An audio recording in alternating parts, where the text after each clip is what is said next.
The Mudmaster's first test will be Carlsbad Caverns. We're up here at the top of the Cap Rock in eastern New Mexico. We're going to do a little bit of hiking with a family. So to get this Mudmaster going, you got to use the app. You got to use Bluetooth, and you got to connect it so that you can use all the functionality of this watch. And I'm going to go to compass mode, and I'm going to hold down this compass button. All right. I'm going to keep on holding it. See how the second hand's pointed to... It says memory. Yeah, it's blinking memory. It's going to save this location, all right? So this is where we parked the family van by these picnic tables. It says, okay. All right. This location right here is set. All right. Now the watch will give us the bearing back to this location and also tell us the distance to this location. Now, the distance will be told or calculated using the app, all right? So it's not like a standalone function. So does this watch have GPS? No. Or does it access GPS through your phone? The phone has GPS. So this is why the watch needs the phone. It needs a phone's GPS to calculate. It's like we dropped a pin here, but we dropped a pin in the watch. All right, now the next thing we're going to do is go into the altimeter and hold down the altimeter button, all right? Jimmy, somebody's calling on you. All right, don't look at the bug. Look at the watch because we're in log. This is a mission log. Now, it says log on, all right? So it's going to calculate my location, my altitude, etc. And it will use the phone, so it has to have the phone nearby. But I'll be able to record waypoints, and we'll see exactly what information it records later on by looking at the app. But this is our first test of this watch, this Mudmaster GWG-B1000. So let's get the family together and go hiking. Glasses. I got the glasses. All right, so those three boys have a radio. They can go ahead. Donald has a radio. I have a radio. Mommy has a radio. These are Midland family radio X-Talker. That hole down in the cave was used to mine bat guano, which was sent to California by rail car for fertilizer. It's all fenced off, but imagine if it wasn't, you just stumbled upon this giant hole. You gonna take a nap while Mommy's hiking?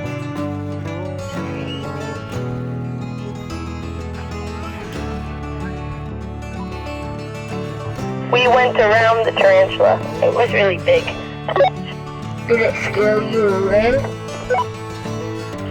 Yeah, Daphne ran away screaming. Did you hear her?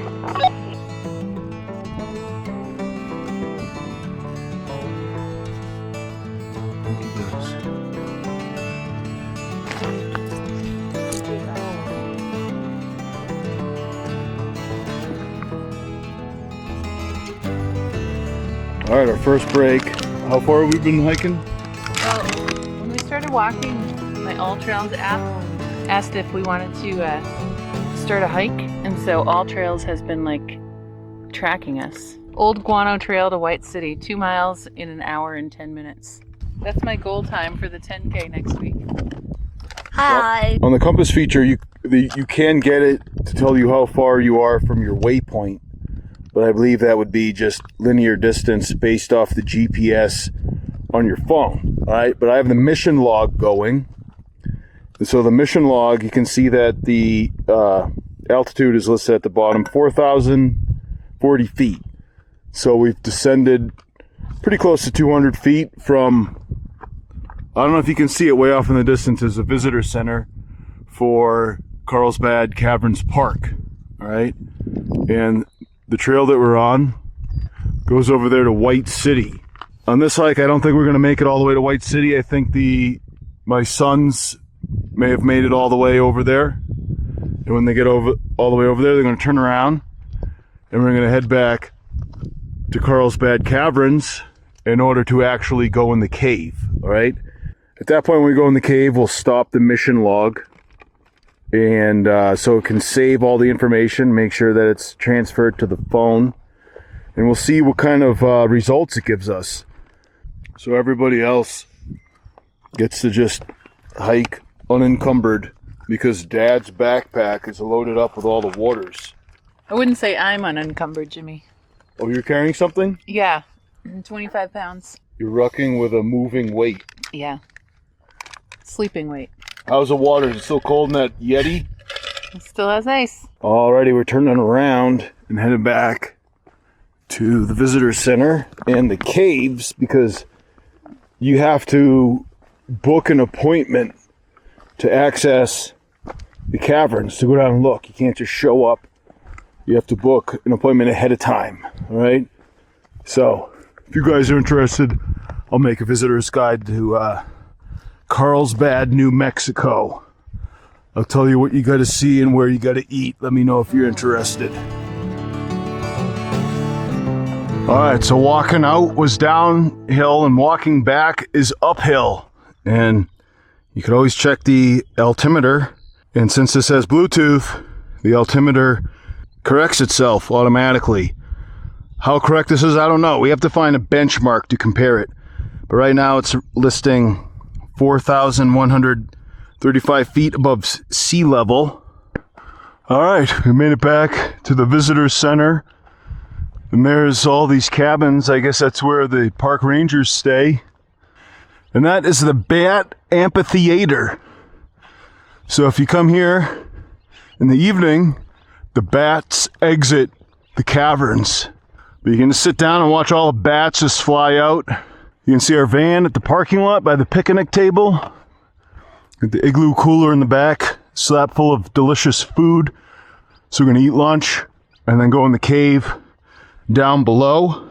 And how's the watch holding up? Well, I still have an altimeter mode for the purpose of the mission log. There's a graph here displaying, a little graph, showing your elevation gain or descent or whatever, and the readout of your elevation.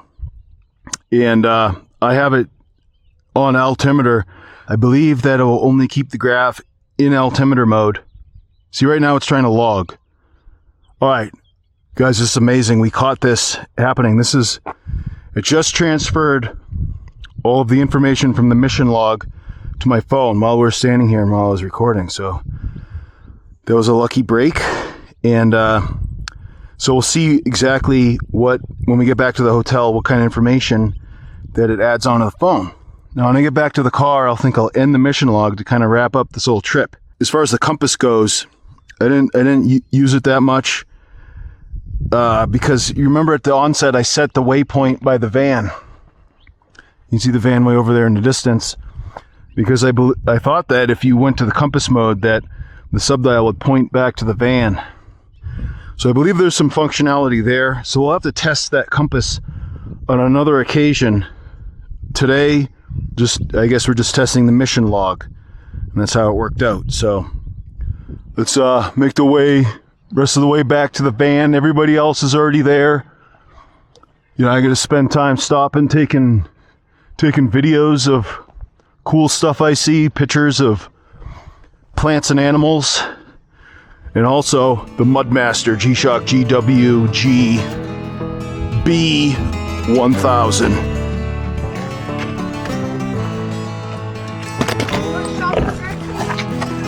All right, got a rotisserie chicken. This is Daddy's lunch. So, Dee, how's your cooler holding up? This cooler's seen a lot. It's starting to fall apart. Yeah, so the lid totally came off. I don't know how many times the boys have fixed the lid, screwed it back on. I mean, it's an Igloo brand. So the good thing about Igloo is that it's inexpensive and that they have a lot of repair parts and that you can repair on your own. The bad part is that the ice retention, not good, especially not good in the American Southwest. Maybe good enough for Yankees. All Sips brand ice. That's some really good ice right there. Very flavorful. Oh, we got cheese. This mission log from the altimeter screen, you hold down the altimeter button, logs off. See that? Hands might be in the way, but now this mission log is off. So it should save that whole journey as one chunk. I'm expecting go into the app and see exactly what it recorded. That's it. That was that journey. And I think for fun, we'll just see what happens when we start the mission log and go down into a cave. All right, I guess when we're in the cave, we can check the loom. Oh, I didn't know what you meant by loom. These hands are looms. My mind went to weaving. Oh, a loom? Yeah. L-O-O-M? Yeah. That'd be something. All right, well, we're waiting in line here, get our tickets. I'm just gonna start the mission log again. I don't know if you can see, it's negative LCD, but I'm gonna hold down Which one are you holding down? the altitude button. On the right? Yeah, until it says log I can take 2 stacks. on. The mission log has started. So, the elevator's over there. Take him down to the cave. All right, we just found out that on a self-guided tour, You can either take the elevator down and then back up, or you can walk down and take the elevator back up. I guess we'll walk down and take the elevator up.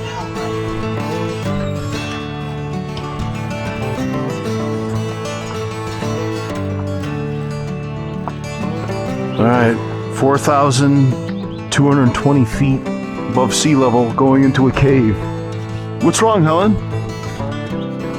What's it smell like? Whoa. All right, looks like Helen and Donald thinks it stinks.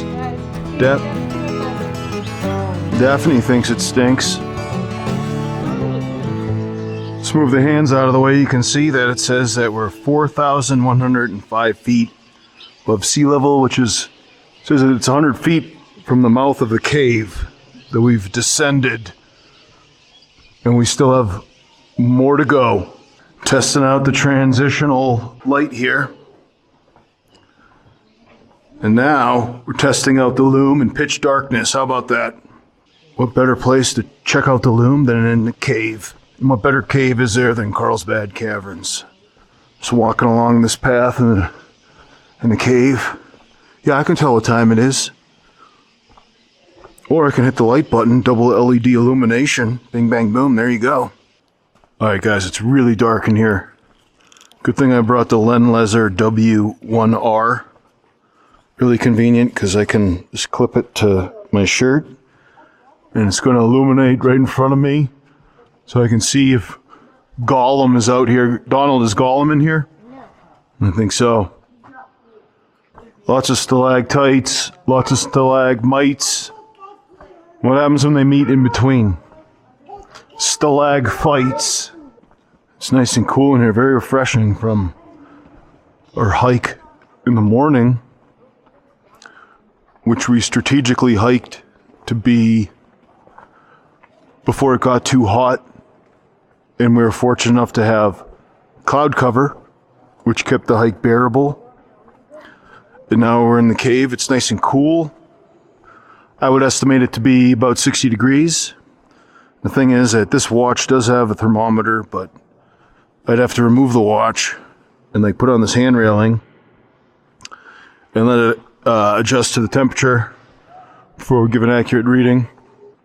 I think it's just going to be interesting to see what the watch and the app try and make of this, because as we descend further in the cave, we're not going to have any assistance from the phone, because there's obviously no GPS either.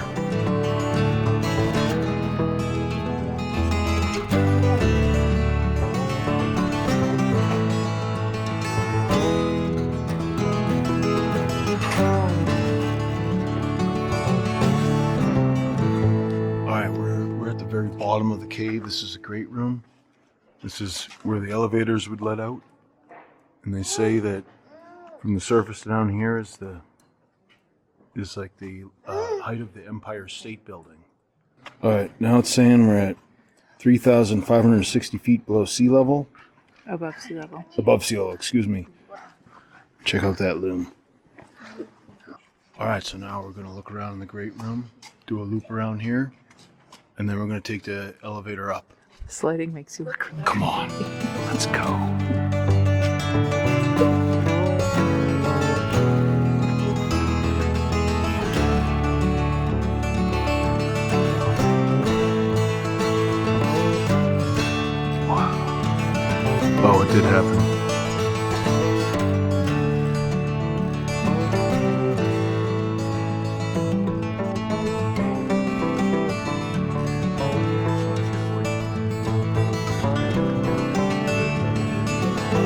says we're 754 feet below the visitor center. Alrighty. This is the feet, right?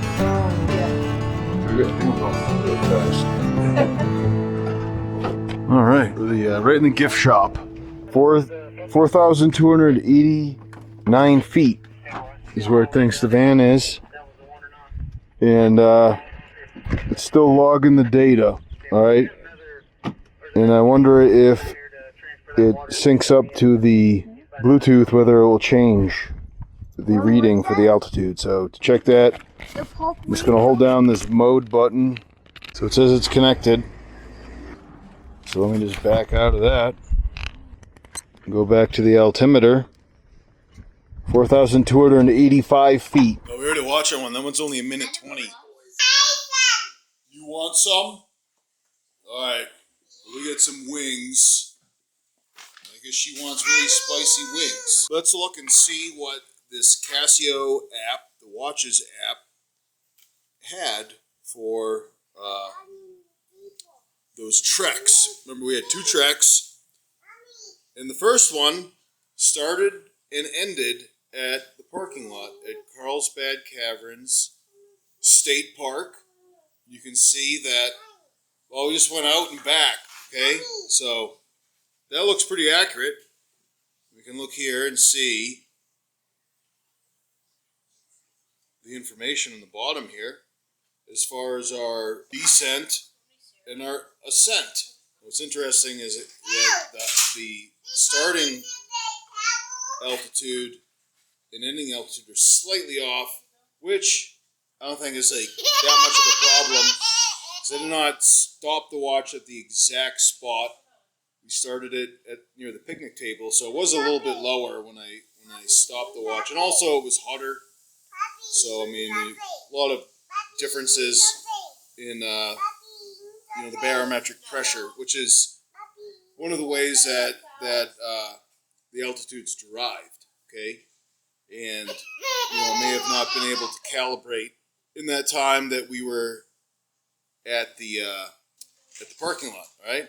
With the times and the elevation and the coordinates are listed at the bottom. So pretty interesting. Seems fairly accurate. And that's the type of information that you will get, right? Now, can you zoom in? Let's see if we can zoom in. See down at the granular level. Yeah, it seems pretty accurate. It seems very accurate, in fact. So that was derived from the phone's GPS and stored on this app. Right? We just went out, hiked out, and then hiked back. Given the time, because you have to have a to go in the caverns, you need to have like a reservation. Now, this is pretty interesting, right? Let's look at this map. So, from the visitor center, walking all around the visitor center, and then you hike down. This is the amphitheater. All the bats come out, and then you descend into the cave, right? And so it looks like that the GPS was able to make a connection some distance into the cave, and then boom, it's all gone. So this is like a wild guess on the part of this app. All right, it just knows that I'm somewhere underground and that I emerged from the ground and walked back to where we had the van parked, where I stopped the whole mission log, okay? And so on the bottom here, this is pretty interesting. The altitude, we start at the visitor center, then we descend underground, and for, what is that, about an hour and a half or so, nearly an hour and a half, our altitude is underground. So the GPS could not correct for anything, and it looks like there was constant air pressure, which is, at that point, which is how the app derived our altitude, which of course was underground, but still above sea level. Pretty interesting, huh? And then suddenly we shot up. We had just absolutely shot up in one moment. Of course, that was our ascent on the elevator. So there you go. So I would say that that the way that this watch worked in terms of the mission log, it's kind of like it's not a standalone type of thing. Obviously, it's tied into the phone. But let's be honest, just about everybody today hikes with a phone. So it's just kind of like another input device to your phone. So you can keep the phone stashed in your backpack or your pocket or wherever. You don't have to worry about pulling it out to interact with the phone at all. You just want to use that the altitude button right there. But it is pretty counterintuitive. So, this whole journey today was I had to discover how to use it. I was sitting there in the parking lot trying to figure out how it worked using the manual. And I hope to put together more of a guide, more of a tutorial for those who would want to watch a video on how to use this mission log on the Mudmaster. But the Mudmaster itself worked very well on our journey. And something interesting happened. We're going back to the caverns to watch the bats emerge from the cave. Denise wants to know the sunset time, so she tried to ask Siri. And what did Siri say? Siri said, "You must be connected to a network." Yes. To retrieve this information. The Siri could not tell her the sunset because Siri did not have a signal because we're in the cavern, or no, the canyon, right? Yeah. We're in the cavern. We're driving up there. Of course, my watch could tell the sunset, no problem. Just a matter of pressing this button a couple of times, and let me show you. So just press the mode button, and got this on, and got onto the sunset. So I did take off the automatic time sync for the Bluetooth because it kept on changing my time zone. You know, my rant on the time zone change is pretty furious. So 8:30 p.m. Texas time, the sun will set, or the sun set here in New Mexico, Carlsbad, New Mexico. Right. But anyways, that's a subject for another upcoming video. So stay tuned for plenty of rant videos, plenty of tutorials, and I'll try and get this compass function to work and demo how after you save a waypoint that your watch will tell you your distance back to that waypoint. There is a way. I did not explore it on this trip, but we will figure that out on our next trip. Tomorrow is our trip to the bottomless lake, a little bit of swimming, and then the live stream with Tim Johnson and Paul Whaley, Tim Johnson's channel, The Real Ideal Podcast. So make sure you guys check that out. And remember, Jesus is the way, the truth, and the life. No man comes to the Father except through him.